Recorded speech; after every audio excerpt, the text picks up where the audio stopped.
wabarakatuh. Alhamdulillahirabbil alamin. Salatu wassalamu ala asrafil mursalin Muhammadin wa ala alihi wa ashabihi ajma'in, amma ba'd. Qala Allah ta'ala fi kitabil karim, a'udzu billahi minasy syaithanir rajim. Bismillahirrahmanirrahim. Wasari'u ila maghfiratin mir rabbikum wa jannatin arduhas samawati wal ard uiddat lil muttaqin. Wa qala Rasulullah sallallahu alaihi wasallam, man aradallahu khairan tafaqqahu fiddin. Jemaah maghrib yang dimuliakan Allah Subhanahu wa taala, pertama-tama mari kita panjatkan puji syukur kehadirat Allah Subhanahu wa taala bahwa pada malam hari ini kita masih dianugerahi oleh Allah sehat juga sempat, sehingga kita semua bisa hadir pada jamaah maghrib pada malam hari ini, sekaligus memulai pengajian yang rutin dahulu sebelum Ramadan dilaksanakan, yaitu setiap malam Rabu diadakan pengajian rutin. Sesungguhnya malam ini yang ngisi itu mestinya Pak Haji Arif Nasiruddin SAG, tapi saya bel dia masih di Ngawi. Waduh, ndak nyandak Pak, ini saya masih banyak urusan di sini katanya. Oleh karena itu ditukar sajalah sama yang lain. Saya ngubungi Ustadz Didi. Ustadz Didi ini juga sudah ngisi di Klodran. Jadi dia di Ahad, Selasa malam pertama dan ketiga dia ngisi di masjid di Klodran, sehingga tidak bisa. Waduh, tukar saja tidak bisa Ustadz. Ya kalau tukar tidak bisa, kecuali jamaah Bapak mau menanti habis Isya saya datang katanya. Wah ya nanti jamaah saya sudah pulang, saya bilang gitu. Ya kalau begitu diisi Pak Amir aja lah katanya gitu loh. Saya kemudian matur sama Pak Ilzam, waduh ini gimana Pak, ini ndak ada mubaliknya ndak bisa itu, kalau lokal gimana? Sama bilang sama istri saya, Ustadz Yan saja katanya gitu. Lah saya mau matur, waduh lah piye iki wis ndadak kaya ngene. Pak Arif tadi jawabnya itu sudah habis asar jam 5. Saya ngubungi, jadi tadi siang saya WA itu tidak ada jawaban. Entah mungkin barangkali saking sibuknya acara di Ngawi, sehingga sudah habis salat asar pulang dari sini tadi saya ngubungi, saya buka HP, Pak Arif sudah memberikan jawaban. Tapi ternyata jawabannya masih di Ngawi, tidak bisa. Kemudian menghubungi Ustadz Didi. Ustadz Didi pun, waduh saya sudah ngisi jadwal saya di Klodran katanya gitu. Jadi akhirnya waduh ini, padahal Pak Ilyam pagi-pagi sudah dawuh sama saya pengajian dimulai. Akhirnya saya WA sama Pak Ilyam, nah ini bagaimana kalau tidak ada rotan akar pun saja digunakan, lah bilang begitu. Jadi oleh karena itu inilah kami maju untuk menggantikan Ustadz Arif Nasiruddin.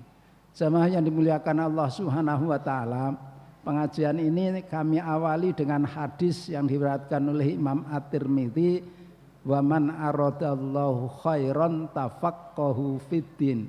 Siapa yang mendapatkan petunjuknya Allah atau dikehendaki oleh Allah, dia menjadi orang yang baik atau orang yang akan mendapatkan surga, itu kata Rasul, tafaqqahu fiddin, dia akan rajin untuk mempelajari agama Islam. Jadi din di situ itu yang dimaksudkan Rasul tentu kan agama Islam, walaupun arti bahasa Arabnya itu din itu agama, tapi di sini mesti yang dimaksudkan Rasulullah dahulu adalah agama Islam. Oleh karena itu Bapak-bapak dan Ibu-ibu yang kami hormati, bahwa kita ini insya Allah yang hadir ini diberi kebaikan oleh Allah, dijadikan pionir atau orang yang istiqomah di dalam kita mempelajari Islam. Karena di dalam hadis yang lain, bagi orang yang mencari ilmu itu kan dinyatakan Rasulullah, man sahalallahu tariqan ilman sahalallahu tariqan ilal jannah. Siapa yang berjalan mencari mencari ilmu, itu dibangunkan oleh Allah jalan menuju ke surga. Oleh karena itu mudah-mudahan kita semuanya dibangunkan oleh Allah jalan yang mudah untuk mendapatkan surganya Allah Subhanahu wa ta'ala. Amin. Jamaah Maghrib yang dimuliakan Allah Subhanahu wa ta'ala. Jadi orang yang dikehendaki oleh Allah akan dimudahkan kita mempelajari agama, itu tentu tidak hanya sekedar kita belajar agama, tapi mengamalkan, termasuk mengamalkan agama. Jadi kalau kemarin jamaah kita itu mendapat anugerah Allah Subhanahu wa ta'ala, ditimbali Allah di hari malam Jum'ah, wis habis poso, turya iktikaf, juga masih salat jamaah isya, pulang. Ini saya pikir itu suatu hal yang istimewa, dimudahkan oleh Allah. Pengajian juga rajin ngaji, kemudian dia kata Pak Yono, makanya Masjid Al-Hikmah jamaahnya dibawa ke sini, itu rupanya almarhum itu donatir pengajian malam Sabtu, malam Ahad, Sabtu malam itu termasuk dia sponsor konsumsinya. Jadi kalau di Al-Hikmah kan konsumsi itu dibagi hanya berapa orang gitu katanya, itu setiap hari setiap malam Ahad itu satu orang yang menanggung konsumsi, sekitar juga hampir 200 juga di Al-Hikmah pengajian setiap malam Ahad itu. Jadi rupanya begitu, makanya jamaah Al-Hikmah oleh Pak Yono diajak ke sini untuk semuanya menyolatkan jenazahnya di sini. Oleh karena itulah jamaah yang berbahagia, kalau kita itu ditakdirkan oleh Allah, jadi barangkali usaha kita, takdir itu kan kalau kita sudah terakhir, tapi usaha kita itu kalau kita itu rajin menghadiri taman surganya Allah, majelis pengajian, itu kan majelis pengajian itu kan taman surga. Jadi kalau kita rajin menghadiri taman surga, nengok taman surga, insya Allah kita besok akan dimudahkan oleh Allah di saat nazak atau di saat kita dipanggil oleh Allah Subhanahu wa ta'ala. Oleh karena itulah jamaah yang berbahagia, kita selalu memohon kehadirat Allah Subhanahu wa ta'ala supaya kita semuanya itu besok bisa dipanggil dalam keadaan husnul khotimah.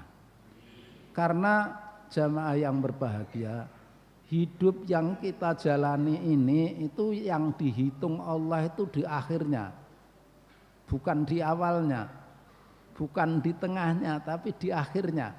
Makanya sering saya menyampaikan kepada jamaah di saat khutbah bahwasanya ada orang yang amalannya neraka tapi dia masuk surga. Tapi ada orang yang amalannya neraka dia masuk surga, ada orang yang amalannya surga tapi dia masuk ke neraka. Bagaimana penjelasannya? Penjelasannya orang yang di saat mudanya foya-foya, tapi setelah tua dia tobat, dia sadar bahwa dia perlu membawa bekal untuk hari esoknya atau hari akhiratnya, maka dia taubatan nasuha. Padahal zamane nom ngono ya poya-poya tenan. Jadi istilahnya itu guru seneng-seneng eneke. Makanya kita tidak bisa memponis bahwa orang yang menenggak koplo itu besok mesti neraka, ya saya pikir kok enggak bisa. Karena yang dihitung itu akhirnya kalau dia setelah sadar kemudian dia taubat kan berarti, tapi memang yang lebih baik itu adalah orang yang dari kecil sampai tua itu tetap istiqomah di dalam Islam lah, itu tentu itu lebih utama karena amalnya itu di dalam ketaatan itu akan lebih banyak. Walaupun surga tadi dikatakan bahwasanya orang yang amalannya neraka tapi masuk surga, bisa masuk surga, tapi adalah orang yang amalannya surga masuknya neraka. Karena apa? Begitu dia kurang 5 hari dia murtad, dia kan kok kurang 5 hari, kurang sehari saja murtad, dia kan mesti neraka. Tidak mungkin dia akan mendapatkan surga karena amal yang ia lakukan dari kecil sampai dia mau meninggal itu hangus atau hapus karena kemurtatan mereka. Nah, oleh karena itulah jemaah yang berbahagia, kita berusaha supaya tetap istiqomah. Keyakinan kita ini bisa kita pertahankan sampai akhir hayat kita masing-masing. Maka kita harus tetap istiqomah, jangan sampai apa yang sudah kita kerjakan besok menjadi sia-sia di hadapan Allah Subhanahu wa taala. Jemaah yang dimuliakan Allah Subhanahu wa taala, kita semuanya habis menyelesaikan ibadah siam. Maka tadi saya sampaikan firman Allah di surat Ali Imran ayat 133, wasari'u ila maghfiratim mir rabbikum wa jannatin arduhas samawat wal ardu uiddat lil muttaqin. Bersegeralah kalian untuk mendapatkan surganya Allah, yang Allah menciptakan surga itu seluas langit dan seluas bumi. Makanya jangan khawatir kalau kita besok itu tidak kebagian surga. Surga akan insya Allah bisa kita dapatkan selagi kita istiqomah sampai kita dipanggil oleh Allah tetap istiqomah di dalam keislaman dan keimanan. Oleh karena itu jamaah yang berbahagia, masalah firman Allah menciptakan langit, seluas langit dan seluas bumi ini setelah saya baca di tafsirnya Ibnu Katsir, ini bahwasannya Allah Subhanahu wa taala di dalam tafsir Ibnu Katsir itu dinyatakan menurut pendapat makna firman yang luasnya, surga yang luasnya seluas langit dan seluas bumi ini, pada waktu Rasulullah dakwah mengirim surat ke Heraklius, Raja Romawi, itu utusan itu ditanya, kalau surga itu seluas langit dan seluas bumi, kemudian di mana neraka, katanya. Pertanyaannya. Nah, tapi Rasulullah begitu diberitahu bahwasannya Heraklius bertanya seperti itu, Rasulullah memberikan jawaban, kita semuanya hidup kalau siang ada matahari, kalau malam ada rembulan. Maka di manakah, pertanyaan Rasul, di manakah malam itu bertempatnya jika siang datang, dan jika siang datang di manakah letak malam? Kan sama pertanyaannya ini. Jadi rupanya Rasul itu mendapatkan wahyu yo. Kalau kita pikir orang sekarang cerdas betul. Jadi luar biasa. Karena wahyunya Allah Subhanahu wa taala mendapatkan petunjuk dari malaikat Jibril, ditanya tentang di mana surga, yang seluas langit dan seluas bumi? Dijawab, di mana malam kalau siang datang, dan di mana siang kalau malam datang. Kan kita juga tidak tahu, padahal kita juga yakin itu. Oh, kita hidup di waktu malam, malam seperti sekarang ini. Tadi siang kita jalani siang hari, tapi kan kita tidak tahu. Kok ngerti-ngerti malam di mana? Itulah kuasanya Allah Subhanahu wa taala. Makanya kalau Allah menciptakan surga seluas langit dan bumi, ada neraka juga barangkali juga seluas itu pula, kita kan tidak tahu. Allah yang maha tahu, Allah yang maha segalanya, sehingga dialah yang besok pasti yang namanya surga dan neraka, karena Allah berfirman, innallaha la tukhliful mi'ad. Allah itu tidak akan menyalahi janjinya. Jadi janji Allah itu pasti ada, pasti ditepati. Oleh karena itu jamaah yang berbahagia, kita semuanya hidup yang kita jalani ini adalah sebagai ujian bagi kita semuanya. Makanya kita semuanya ini diperintahkan untuk bersegera menuju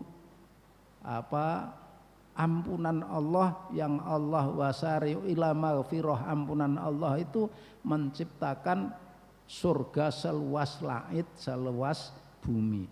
Jadi luasnya luar biasa. Kalau kita yakin bahwasannya langit itu ada 7 lapis, berarti kalau bumi kan hanya 1. Menurut ilmu pengetahuan kan tidak ada bumi 2, itu kan tidak ada. Buminya ya hanya 1.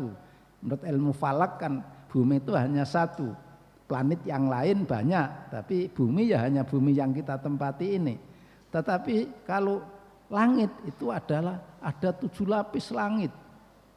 Sehingga kita membayangkan surga ya ndak akal kita, karena memang wong kita itu membayangkan malam yang kita jalani ini kemudian berganti siang, malam ini ndelik no ngendi, manggon no ngendi, kan kita juga ndak tahu. Kalau datang malam kemudian siangnya disondokke atau didelikke no ngendi, kan kita juga ndak ngerti. Karena itu kuasanya Allah Subhanahu wa taala. Hanya kita harus yakin bahwasanya surga itu begitu luasnya, disediakan untuk siapa? Iddat lil muttaqin. Disediakan untuk orang yang takwa. Jadi kita semuanya ini sudah disediai surga seluas langit dan bumi, makanya kita disuruh bersegera kon cepet-cepet untuk menggapai surga itu. Kenapa kok kan disuruh cepet-cepet? Karena umur kita itu tidak ada yang tahu. Seperti almarhum Pak Harto itu kan wong bengi jek salat jamaah ngisa kok ngerti-ngerti jam 2 wis ra ono, gitu kan ya berarti kan secepat itu. Tur ndak ada yang tahu kapan kontrak kita itu selesai, kan kita ndak tahu. Oleh karena itulah kita harus siap terus istilahnya itu istiqomah menjadi orang yang takwa terus sepanjang hayat kita sampai kita dipanggil oleh Allah Subhanahu wa taala. Kemudian ayat yang kedua itu atau ayat yang 134 dinyatakan oleh Allah Subhanahu wa taala bahwa siapa toh orang, ciri-cirinya orang yang muttaqin itu seperti apa? Itu kan diterangkan di dalam ayat selanjutnya, alladzina yunfikuna fis-sarra wadh-dharra wal kadhiminal ghaidha wal afina 'anin nas. Nah, ini penjelasannya ini kalau saya baca di tafsirnya Ibnu Katsir ini panjang sekali. Karena apa?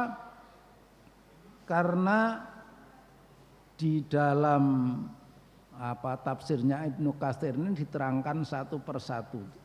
Ciri-ciri orang yang muttaqin, alladzina yunfikuna fis-sarra, itu orang yang mau menginfakkan hartanya di saat lapang maupun di saat sempit.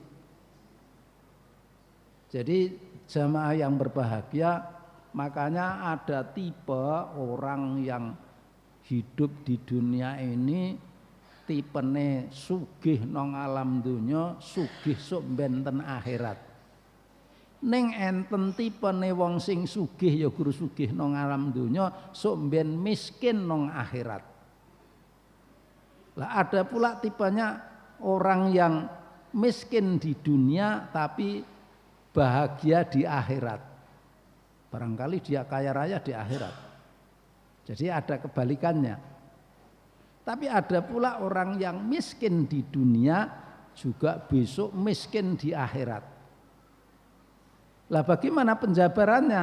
Orang yang kaya di dunia juga kaya di akhirat itu orang yang beriman di dunia hidupnya diberi amanah oleh Allah, usahanya sukses, hartanya tidak hanya digunakan di dunia tapi digunakan pula dicelengi untuk akhirat.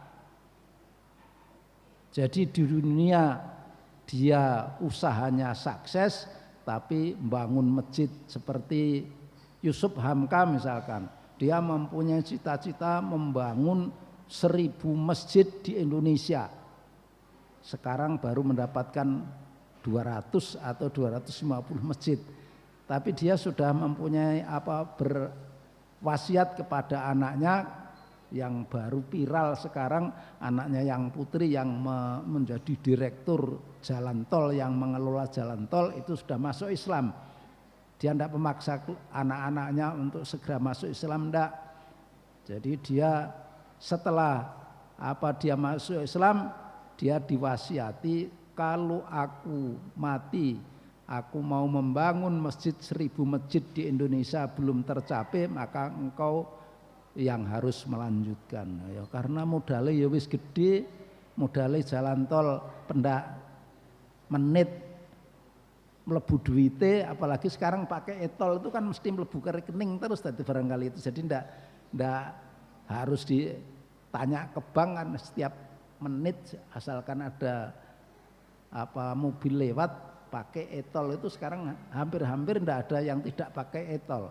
Semuanya sudah pakai elektronik semuanya. Sehingga rekeningnya gur karek ngecek saja dari rumah, uang saya pendak hari sekian pendapatan, kan gampang. Makanya mempunyai cita-cita membangun 1000 masjid, otomatis kan janjinya Rasul itu kan man banallahu masjidan banallahu baitan fil jannah. Orang yang membangun masjid itu akan dibangunkan rumah di surga. Oleh karena itu kan yang orang yang kaya, jadi ini ada donatur di masjid kita yang tadi pagi jamaah subuh, wah itu luar biasa itu, 200 juta nah, seperti saya lar golek ya nyang endi gitu loh. Nah, kan angel, tapi dia begitu gampangnya duit 200 juta. Nggo sampean panitia nggo Pak Ilyam niki 200 juta lek gampang men gitu loh. Dan itu insyaallah akan menjadi uangnya besok di akhirat, ya uangnya ya 200 juta yang dibangunkan masjid itu. Kalau yang lain yang miliatan di rekening itu entah. Sebab kalau dia meninggal akan diwarisi oleh keluarganya, ya kalau keluarganya masih istiqomah di dalam keimanan, ya masih menjadi amal terus. Tapi kalau mungkin gurgi rebutan anak-anaknya, makanya orang yang meninggalkan harta banyak itu ada dua kemungkinan menjadi fitnah, kemudian menjadi surga. Menjadi surga kalau anaknya soleh solihah semuanya dibagi menurut syariat Islam, kemudian dimanfaatkan di jalan yang baik, maka dia akan mendapatkan kebaikan pula. Tetapi kalau mereka warisan itu ternyata direbutan anaknya kemudian do congkrah, kan tidak akan mendapatkan nikmat di alam kubur, melainkan dia justru akan dikirimi dengan anak yang selalu bertengkar. Makanya harta yang seperti ini itu namanya harta yang tidak barokah. Oleh karena itulah jemaah yang berbahagia, di saat kita lapang, di saat kita kaya, kekayaan kita jangan hanya kita nikmati di dunia, tapi hendaknya bisa kita nikmati juga besok di akhirat.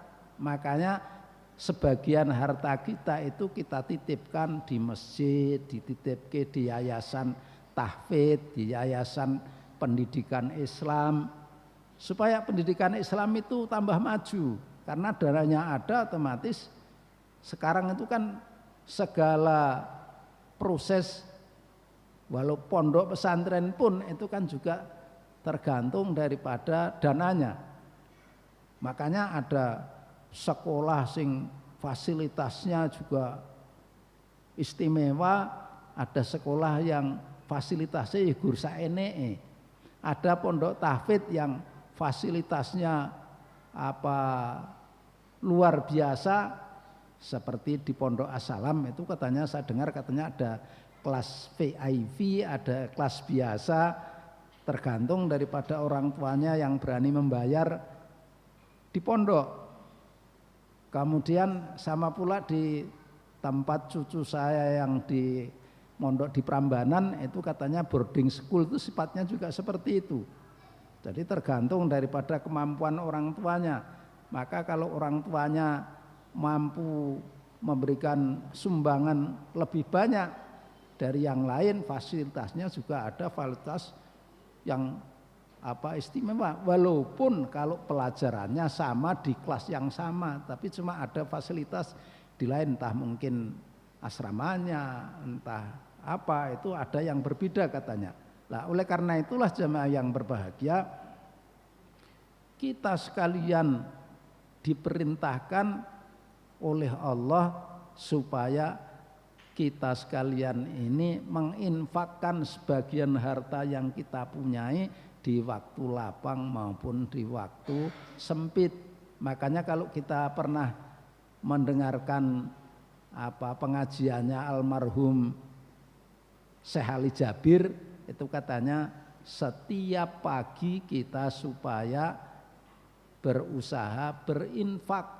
Karena apa? Karena di setiap pagi itu katanya, kata Syekh Ali Jabir, Rasul pernah bersabda, malaikat ada yang mendoakan kepada kita, bagi yang infak itu didoakan supaya diberi rezeki yang banyak, diberi ketenangan dan kedamaian. Tapi makanya Syekh Ali Jabir almarhum kan menganjurkan supaya kita itu setiap pagi itu tetap berinfak walaupun sesuai dengan kemampuan kita masing-masing. Ada yang mampu 1.000, ada yang mampu 5.000, ada yang mampu 10.000, ada yang mampu hanya 1.000. Tapi tetap kata Syekh Ali Jabir almarhum supaya kita itu tetap istiqomah. Disitulah makanya perintahnya itu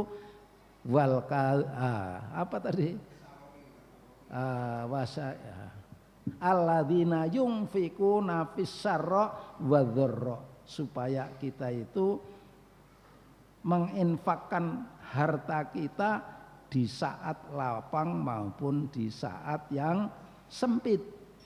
Jadi waktu diberi kelapangan oleh Allah, hartanya tidak hanya dinikmati di dunia saja, tapi juga ditabung untuk besok di akhirat. Kemudian wal kadhiminal ghaidha, kemudian mereka berusaha wal kadhiminal ghaidha, dan orang-orang yang menahan amarahnya dan memaafkan kesalahan orang lain. Jadi ini amalan yang saya pikir juga tidak gampang. Saya katakan tidak gampang karena orang yang disuruh menahan amarah, walaupun hadisnya itu la tahdab walakal janah, orang janganlah kalian marah supaya kalian masuk surga. Tetapi kan orang hidup ini ternyata juga tidak gampang. Menahan supaya tidak marah menuki ternyata ya ora gampang. Nah ini, baik di dalam rumah tangga kita maupun di dalam kehidupan lah. Nah, oleh karena itulah kita sebagai seorang muslim mari kita berusaha supaya kita jangan gampang marah. Ini sampai jam berapa toh Pak? 18:42. Oh, sudah tinggal sebentar lagi. Nah, alhamdulillah. Nah, saya itu juga wong yo nek kon ngisi sak jam ngono ki yo itu. Nah, oleh karena itu jamaah yang berbahagia, kemudian yang kedua memaafkan kesalahan orang lain. Jadi ini kita sekalian supaya gampang, kita ini makanya di Indonesia ada halal bihalal. Nah ini kan sesungguhnya jangan-jangan dari ayat ini dulu para wali itu mengambil dasar dari halal bihalal itu. Jadi supaya menahan amarah dan memaafkan kesalahan orang lain, wal afina anin nas. Ini penjelasannya sangat panjang sekali. Dinyatakan barang siapa yang mengekang amarahnya maka Allah menahan siksanya terhadapnya, dan barang siapa yang mengekang lisannya maka Allah menutupi auratnya, dan barang siapa yang meminta maaf kepada Allah maka Allah menerima permintaan maafnya. Makanya bapak-bapak, ibu-ibu yang rajin tahajud itu usahakan setelah salat tahajud itu membaca istighfar syukur bisa 100 kali. Soalnya nak sing tangi iki sok kadang-kadang tangine iki jam 4. Ngono ki ituke ora itu tahajude nak sing diwaca surate rada dawa itu ndak akan dapat 11 rakaat. Tapi kan tahajud itu tidak harus sempurnanya memang 11 rakaat. Wong tahajud 2 rakaat karo witir siji ya itu kan gitu. Jadi yang paling. Tapi kalau membaca istighfar ini saya pikir dianjurkan betul, karena di saat istilahnya itu fajar. Jadi sebelum subuh itu waktu yang sangat istimewa untuk memohon ampun kehadirat Allah Subhanahu wa taala. Makanya di dalam hadis ini dinyatakan siapa yang memohon ampun kepada Allah, meminta maaf kepada Allah, maka Allah menerima permintaan maafnya. Jadi insya Allah akan dimaafkan oleh Allah Subhanahu wa taala. Bahkan ada pepatah Arab yang mengatakan laisas sadidu bisuraati walakin sadidal ladzi yamliku nafsahu indal ghadab. Orang yang kuat itu bukanlah karena jago gulat, tapi orang kuat adalah orang yang dapat menahan dirinya di kala sedang marah. Jadi kita itu disuruh menahan, jangan sampai kita itu gampang marah lah. Mudah-mudahan dengan ini akan menjadikan kita semuanya, termasuk saya, karena saya itu sok kadang-kadang nang omah sok kadang-kadang bojoku kerep tak seneni gitu loh. Padahal jane ora salah nih, jenenge ya suami itu tadi jarene. Padahal suami mestine kudune itu ndak seperti itu, tapi ternyata itulah yang terjadi gitu. Makanya pada waktu bodoh itu saya minta maaf sama istri saya, aku ya minta maaf. Wis tak go aduh-aduh ternyata sampai di sini kamu barangkali belum bahagia. Saya minta maaf tenan itu jane. Itu. Kemudian selanjutnya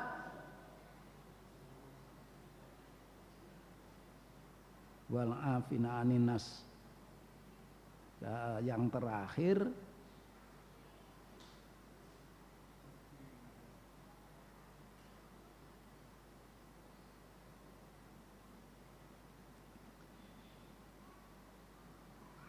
wallahu yuhibbul muhsinin. Nah, ini yang terakhir dari penutup ayat ini, wallahu yuhibbul muhsinin, sesungguhnya Allah itu sangat senang kepada orang yang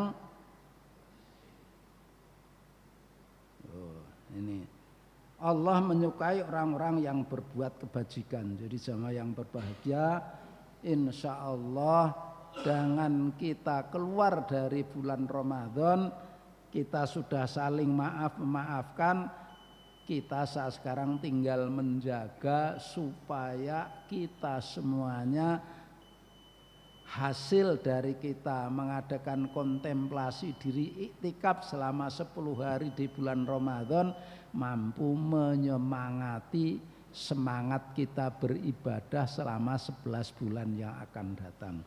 Oleh karena itu mudah-mudahan 11 bulan yang akan datang kita semuanya tetap bersemangat, dan mudah-mudahan seandainya kita sewaktu-waktu dipanggil oleh Allah tetap istiqomah dalam keimanan dan diakhiri hidup kita dalam keadaan husnul khatimah.